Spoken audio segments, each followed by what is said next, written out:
All right. Recording. Sweet. Yeah, so I'll just go through like what everything means on here. Like I said, this is just going to be temporary dashboard that I'm hosting while Arnie is doing stuff with Candle Science as well. So as once that is done, we will be migrating over there. This is just for temporary because I know a lot of people have been looking to use this. So I'm just going to go through it. But eventually this won't be up, and we'll just be having the simple version on Candle Science. Um, so yeah, I mean, I'll go through what everything means on the chart on the Pathfinder, and then I'm just going to go through how to use it on a very simplistic level. Um, you don't need to use all these filters on here. In my personal opinion, most of these filters are more just for myself. But the ones that Austin uses primarily, we'll go through those and how to use them. So, um, first and foremost, I do have to clarify some things on how a line in Apex is labeled on the chart, and it's really simple. So, if we have our 3 hours, if we make an extreme in the first hour and the third hour, whether it's up or down, this is labeled as a line. Okay? Very pretty simple. It doesn't matter if it's up or down. If the extreme is in the first hour and at the end of the third hour, the high is in the third hour, then this is a line. If it happens to occur in the second hour, then in the data it's labeled as an apex. Okay? It doesn't matter to me if it takes out this low or if this is an inside bar. Okay, this is still labeled as an apex. Okay, and then the only other thing that's labeled as an apex that may get confusing is if the first hour has the high or low of the entire 3 hour period.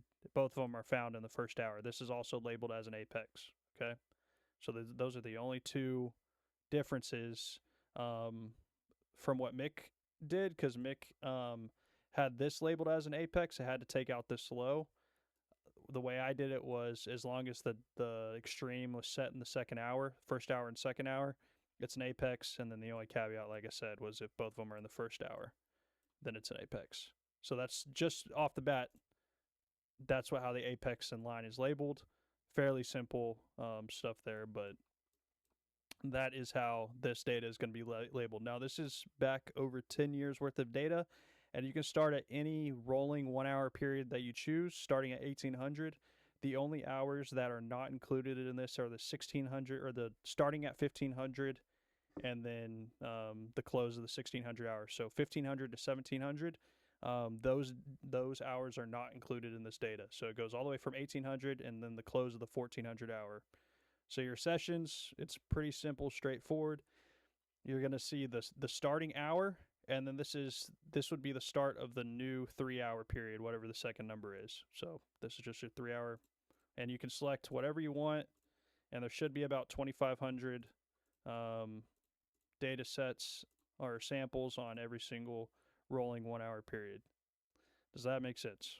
Just make sure we're all on the same page about those few things that we've gone over. If anybody wants to drop that in the chat, or maybe you can't even hear me. Got it. Sweet. Awesome.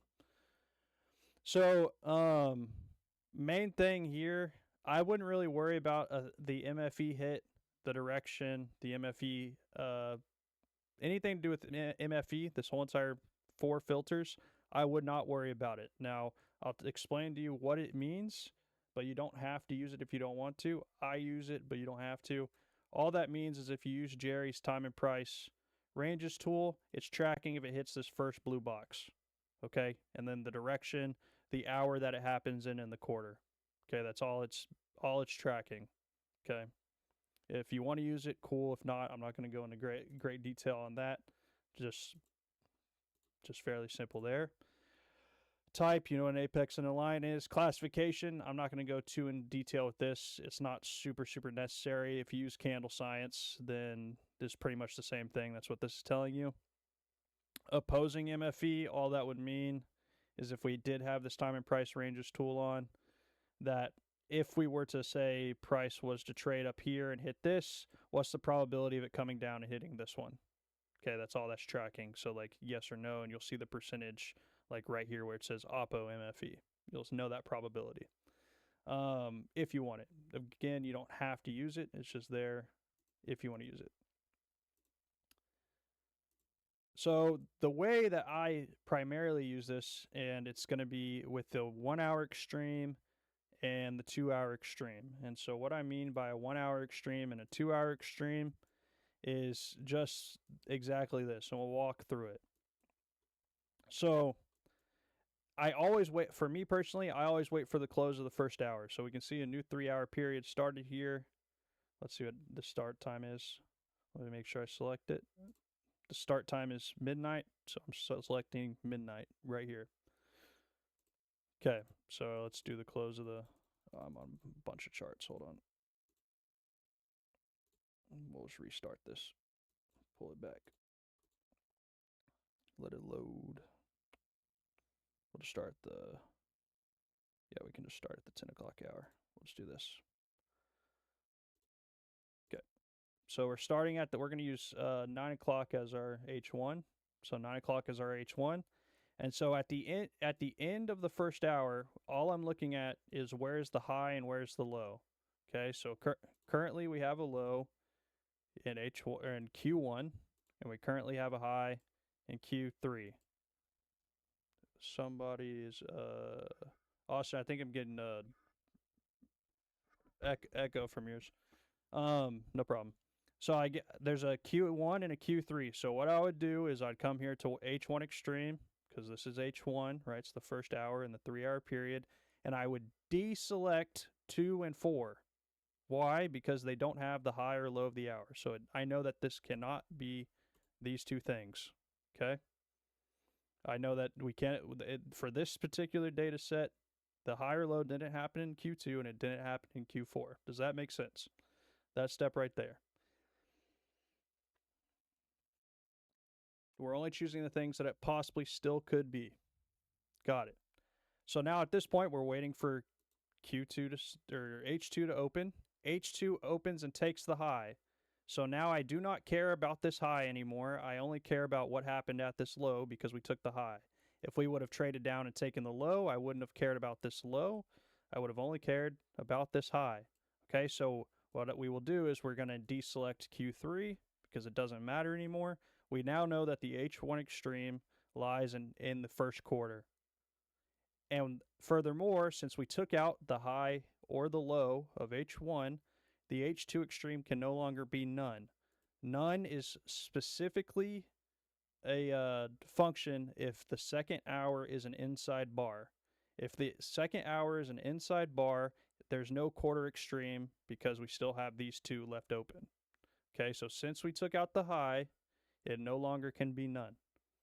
It still can be Q1, Q2, Q3, or Q4 at this moment, right? Because we don't know what the future quarters are going to do. But what can we do at this point? Well, we can war game what's going to happen. So if I just said, okay, maybe this is going to end up being the extreme of the hour, meaning in this case, since we took the high, the only extreme I care about is what makes the highest high. I don't care about the lows. I only care about the highest high because we took the H1 high. Vice versa, if we would have taken the H1 low, I would only care about which quarter was making the lowest low. Okay? So at this point, we can just filter these out and we can look. Okay? If it stays in Q1, meaning we can't take out the Q1 high, 74% apex. And remember what we said about apex, and apex, all it's labeled as, it means that the extreme of the 3 hour ends up staying in the second hour. So what would that mean for this? That would mean there is a set, at the close of this second hour, if we had a Q1 high, then there's a 74% chance that we do not take whatever high is put here in this quarter in the third hour. 26% chance that we do. And we can do that for each quarter. Okay, we see that Q2 is 69%. So if it ends up being a Q1 or Q2 high, we know that primarily we're still apex. If it ends up being a Q3 high, still primarily apex. But if we get a Q4 high, that's when the line switches. So what does that tell us? We can track quarterly lows, and the moment quarterly lows start breaking, that's our signal to say that the apex is in. So we'll see what happens. So we would still have all these selected.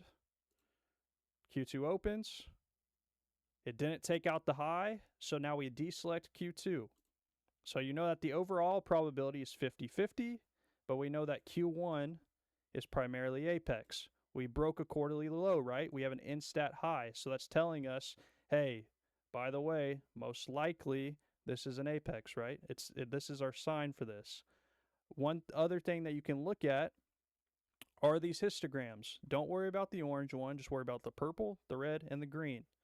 When we had all quarters selected, we can see what's the highest probability of which quarter is most likely going to put in that H2 extreme. It tells us either 1 or 4 is the highest probability. And if it's going to be an apex, it actually tells us that Q1 is the highest probability. And if it's going to be a line, then Q4 is the highest probability. So we have these probabilities using these 3 histograms. Don't worry about everything else, just these 3 histograms. So let's see what happens. Okay, we make a Q3 low, Q3 opens and closes. We know that we can't have these 2 anymore because the extreme is still in Q1. Now we know that at this point that it potentially is a line. So why does that shift already? Well, because if you look at the pure occurrences right here, Q4 is more probable than Q1. So if we break a quarterly high, then that means our apex signal is probably gone, and it's probably going to be a line. Okay, we couldn't break it. At the end, it's here. So we know, okay, cool. 74% apex. You always look on the flip side of the coin. You know that you shouldn't expect this high to get taken out. But if we start breaking quarterly highs, then we know that we might be on the flip side of that probability. So as H3 plays out, boom, there's your apex. That is a completed apex right there. Yeah, we broke quarterly highs, but this high still stayed intact. This would be labeled as an apex inside of the data. So then we can do another one. Then this one starts at 12 to 15. So we can walk through the steps, and I'll ask you guys to help walk me through. And I always wait for the first hour because it's just easier that way. Whoops. Deselect that. Select all these. All right, so which quarter in this H1 here has the low? 1, 2, 3, or 4? 1, okay. And which one has the high? 1, 2, 3, or 4? 4. So that means we would go deselect 2 and 3. All right, we don't expect those, like those can't be the quarterly or the quarter extremes in the H1 anymore. And then H2 opens up. So which one do we deselect, 1 or 4? Deselect 4. And what do we deselect inside this H2 extreme quarter? What do we get rid of? None, right? Because it can't be an inside bar anymore. And then at this point, again, we can go do our war game. We can see, okay, Q1, most likely an apex. Q2, most likely an apex. Q3, oh, that's when we start flipping to a line. And Q4, definitely a line. We can drop down to our histograms. Okay, Q4 is the most likely. So if Q4 is already the most likely, what are we expecting? Well, we should be expecting a line, right? Well, that also makes sense right here. We have a perfect line that Mick talks about building, right? We have this low in the first quarter, possibly even the 05 box. Okay, at that point right there, when Q2 took out Q1's high, what would we do? Deselect Q1. And then remember what our probabilities were.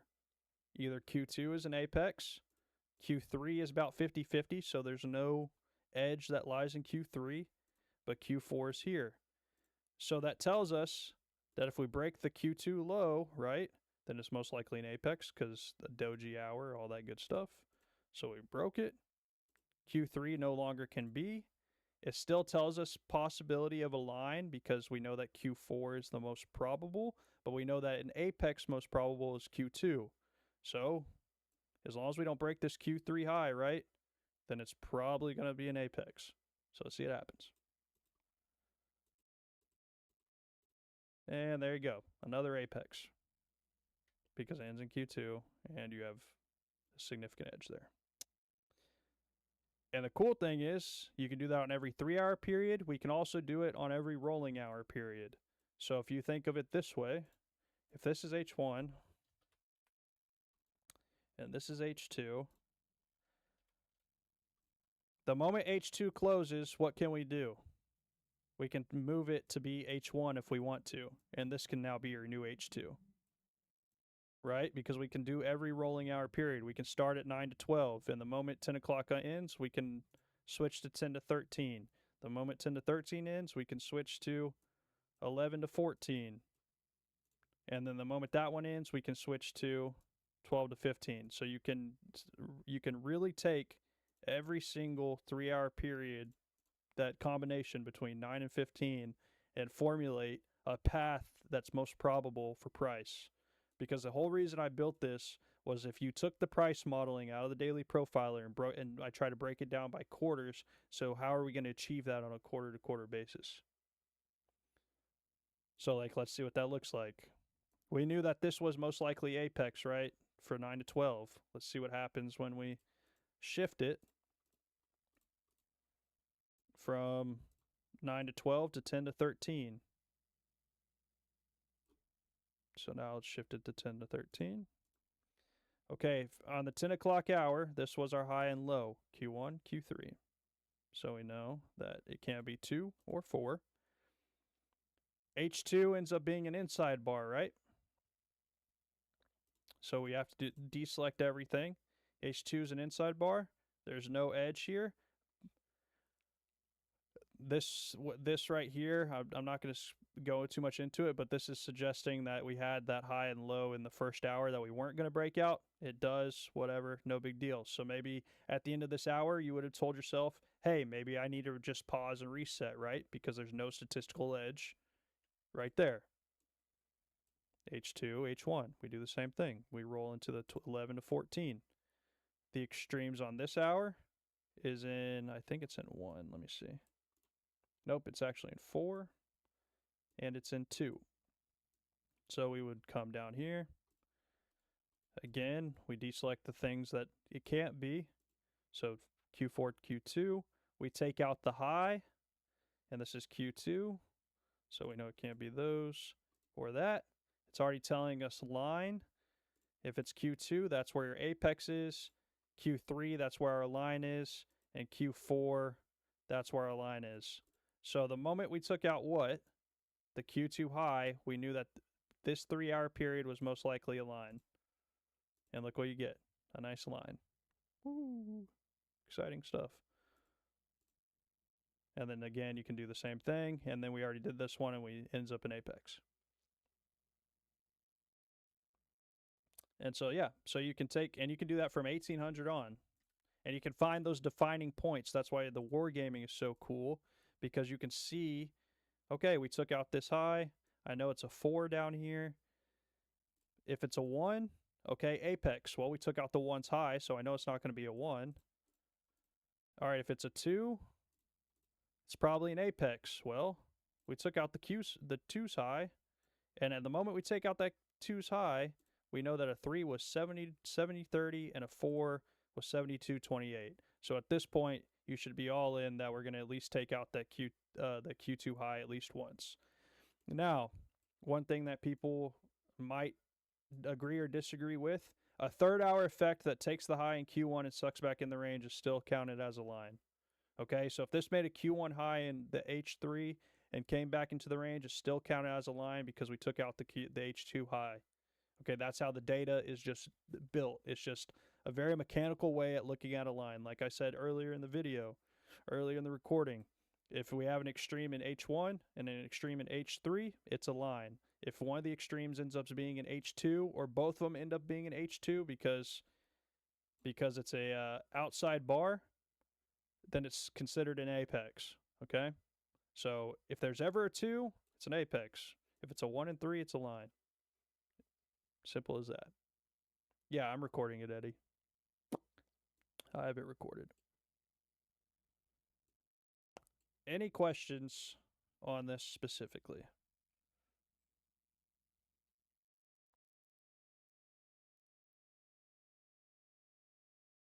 I can go through more scenarios if, or we can go through some more random days if people want to see it more. But I mean, it's pretty straightforward.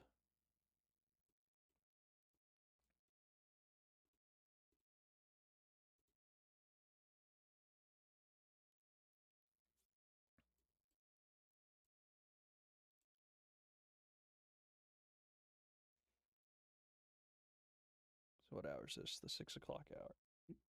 6 to 9. We got a 2, and we got a 4.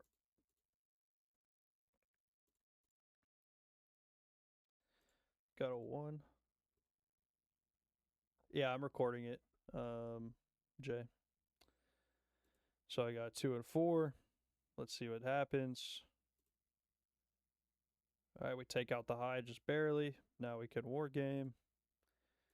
Q1, apex. Q2, line. Q3, line. Q4, line. All right, cool. So if we hold the Q1 low, then we need to expect it to, or Q1 high, we need to expect it to be an apex. Let's see what happens. It took it out. Darn. This one's 50-50, right? If it does Q2, it's about 50-50. It leans more towards the line. So now we have to be cautious of quarterly lows because we know that this is now our new pivot point, the Q2 low, because it's 50-50. If the Q2 high gets taken out, then it shifts even more towards the line. If the Q3 high gets taken out, it shifts even more towards the line. So let's see what happens. All right, Q3, and then we start breaking quarterly lows. And so I taught the boot camp a class about the two signatures of a line and apex. I mean, of an apex. Cool, there's your apex. Awesome. The one was a Q1 sweep. It sucked back into the range. Well, why do I know that that's a sign of an apex? Look at this. It doesn't matter what quarter it is. If the second hour has a Q1 high or Q1 low, it's an apex 68% of the time. Secondarily, if I know that Q3 and Q4 are typically aligned, if we start breaking the Q2, Q3, or Q4 lows or highs, that's when we're looking at the 32% compared to the 67. But yeah, exciting stuff. So like on Q3, when we made the Q3 high, we should have been thinking what? Should have been thinking line, right? Because it was almost 60%. But then the moment Q4 did this, that's when we know we're operating on that other side, right? We're operating on this side compared to this side. And that's why live price using the quarters is so awesome. And so that was your sign to say, hey, yeah, I should probably stop buying these dips and maybe I can sell this thing. And then, use other things like P12 low and all that good stuff for in conjunction in the daily profiler. But yeah, that is the crash course for dummies right there.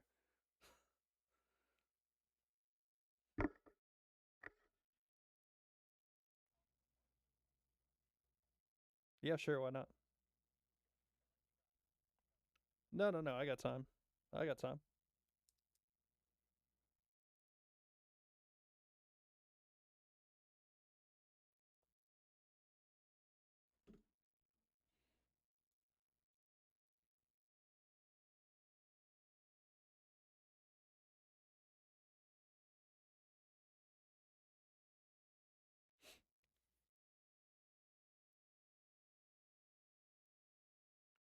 Let me stop this recording and then I can record.